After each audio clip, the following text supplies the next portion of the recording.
The Lord said to Joshua, "Today I have rolled away from you the disgrace of Egypt," so that place is called Gilgal to this day. Joshua chapter 5, verse 9. In the name of the one triune God, Father, Son, and Holy Spirit. Amen. Please be seated.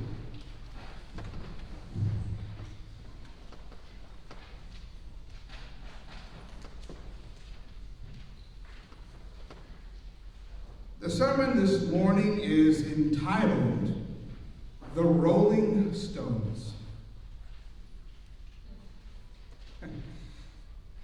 The Rolling Stones are an English rock band formed in London in 1962. For almost 60 years, the Rolling Stones were one of the most popular and enduring bands in the world. In the early 1960s, the Rolling Stones pioneered music that came to define hard rock and roll. One of their most famous songs is entitled, "I Can't Get No Satisfaction." This song spoke to the heart of people who tried and tried but couldn't seem to get any satisfaction.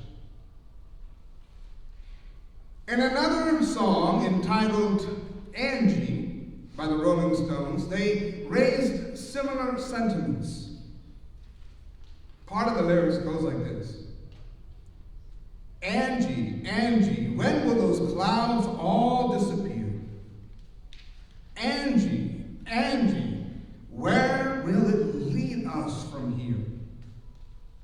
With no loving in our souls and no money in our coats, you can't say we're satisfied. Angie, Angie, you can't say we never tried." If you replace the word Angie with the word God, then the lyrics might reflect our conversation with God when we are going through difficult times. It would read like this: "God, God, when will those clouds all disappear?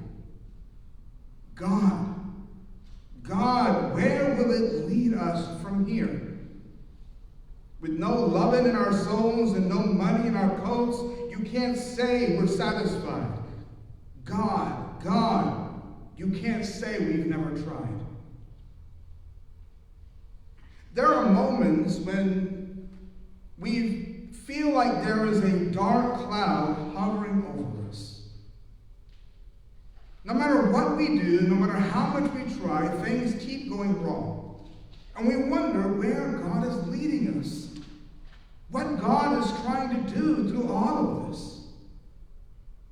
Sometimes we feel like God does not love us.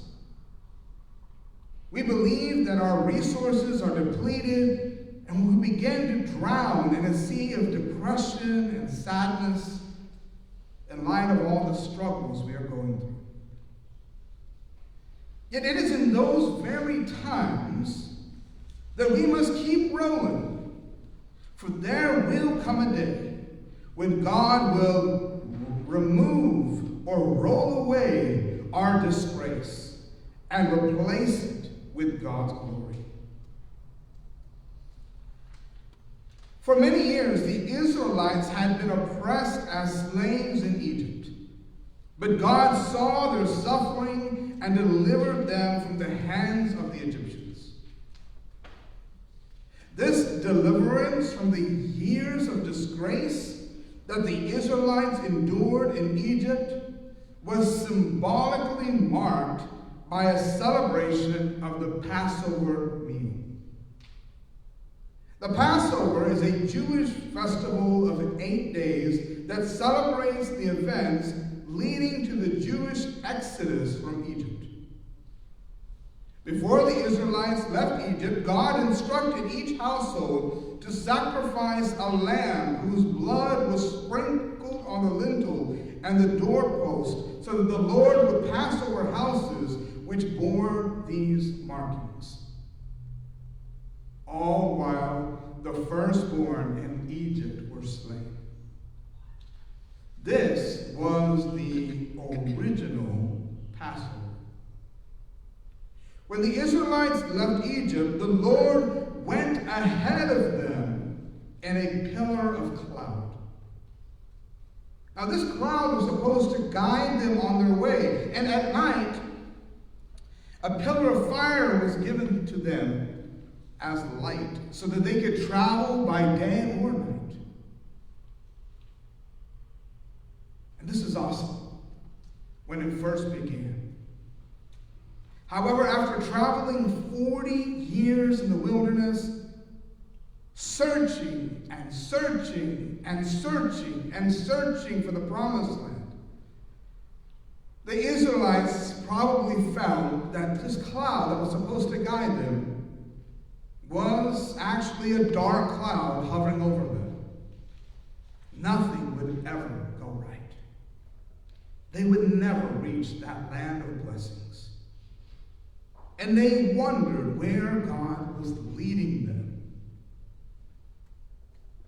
This is the context of our Old Testament reading this morning from the book of Joshua. It begins with the story of Israel finally entering the promised land after 40 years of searching. We observe a transfer of leadership from Moses to Joshua, and God commands Israel to conquer the land of Canaan. After crossing the river Jordan and entering the land of Canaan, the Israelites observed the Passover. The Passover initially celebrated the exodus of the Israelites from slavery in Egypt, and now the Israelites were observing the Passover as they entered the land of Canaan after years of wandering and searching in the wilderness. That is when the Lord said to Joshua, "Today I have rolled away from you the disgrace of Egypt." And so that place is called Gilgal to this day. You see, Gilgal is a Hebrew term which means circle of stones. And we are so blessed in this day of technology that you can actually Google on your phone, Gilgal, circle of stones, and you'll see stones in a kind of a tower.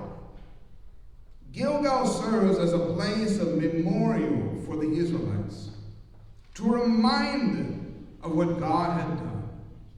It was an external, visual symbol of an inner and deeper truth.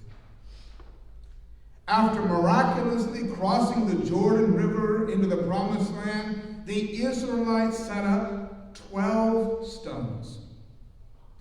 Each stone represented one tribe of Israel and served as a reminder to the children of Israel and their descendants of God's faithfulness and power. You see, God had dried up the Jordan River so they could walk through it, just as he had done to the Red Sea when the Israelites left Egypt. Gilgal was a place of consecration. It was a place of change. It was a place of transformation. For it was at Gilgal that the Israelites were circumcised and celebrated their first Passover in the Promised Land. Now, I don't want to get into too much of the nitty-gritty of what circumcision is, but the children of those who had wandered in the desert had not yet been circumcised. And it was a time for them to take the sign of the covenant and be set apart as God's own people. This time of circumcision is what Gilgal is how Gilgal received its name. For the Lord said, I have rolled away the reproach of Egypt from you. Now this reproach was the Israelites' uncircumcision. Their uncircumcision reminded them that they were just like everyone else. But the rolling away, that rolling away of the reproach set them apart once and for all from the Egyptian people and from their way of life in serving other gods other than Jehovah. Amazingly, or miraculously, soon after the Israelites celebrated the Passover, the children were circumcised, and they began to eat the produce of their new land, the manna, the bread that the Lord had provided the Israelites during their 40 years of wandering and searching. Mysteriously just stopped. Because now they had tasted the goodness of the bread of life. The old was gone. A new day had come. A new hope was on the horizon. And the rolling stones stood as a testimony to this great truth. In this season of Lent, we are called to set ourselves apart from the world. To come away from the food that the world longs to give us or make us believe that we need, and truly turn to the bread of life, Jesus Christ, for sustenance and growth. For we recognize that Jesus Christ is the true sacrificial lamb who was slain for us. Through Christ, we have passed from sin and suffering into salvation. Therefore, if we are truly in a relationship with Jesus Christ, then our old ways of thinking, our old ways of speaking, and our old ways of behaving must be rolled away. Everything about us must become new. From an old season of sin and suffering, we pass over into a new season of being redeemed by the blood of the Lamb and bearing fruit for the building up of the church. Just as the tribes of Israel created a circle of stone to tangibly mark their Passover, we must make tangible changes to our life to mark our Passover. As we enter into the land of blessings that God has prepared for us, let us mark the occasion with our own rolling stones, so future generations will remember God's faithfulness and power. To God be the glory